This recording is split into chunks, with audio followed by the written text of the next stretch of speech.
Hi again. We introduced the concept of hyperparameters 20 or 30 lessons ago. I'm sure you remember parameters are the weights and the biases. Hyperparameters are things like width and depth of the algorithm, the number of hidden units and the number of hidden layers. It is up to us to choose their values. We mentioned we should play around with hyperparameters to find the best suit for our algorithm and data at hand. This lesson will focus on another hyperparameter, the learning rate, eta. What do we know so far? It must be small enough, so we gently descend through the loss function, instead of oscillating wildly around the minimum and never reaching it, or diverging to infinity. It also had to be big enough so the optimization takes place in a reasonable amount of time. In the Excel file we provided on the gradient descent for one parameter, you could play around with the learning rate. Moreover, in one exercise coming with the minimal example, you had the same chance, but for the linear model. Okay, we are doing science here, so these phases, small enough and big enough, are too vague. A smart way to deal with choosing the proper learning rate is adopting a so-called learning rate schedule. Learning rate schedules get the best of both worlds, small enough and big enough. The rationale is the following. We start from a high initial learning rate. This leads to faster training. In this way, we approach the minimum faster. Then we want to lower the rate gradually as training goes. Around the end of the training, we want a very small learning rate, so we get an accurate solution. How are learning schedules implemented in practice? There are two basic ways to do that.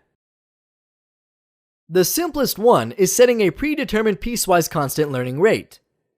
For example, we can use a learning rate of 0.1 for the first 5 epochs, then 0.01 for the next 5, and 0.001 until the end. This causes the loss function to converge much faster to the sought minimum and will give us an accurate result. However, considering what we've learned so far, this seems too simple to be the norm, right? Indeed, it is crude, as it requires us to know approximately how many epochs it will take the loss to converge. Still, beginners may want to use it, as it makes a great difference compared to the constant learning rate. Okay. A second, much smarter approach is the exponential schedule. The exponential schedule is a much better alternative, as it smoothly reduces or decays the learning rate. We usually start from a high value, such as eta naught equal to 0.1. Then we update the learning rate at each epoch using the rule. In this expression, n is the current epoch, while c is a constant. Here's the sequence of learning rates that would follow for a c equal to 20. There is no rule for the constant c, but usually it should be the same order of magnitude as the number of epochs needed to minimize the loss.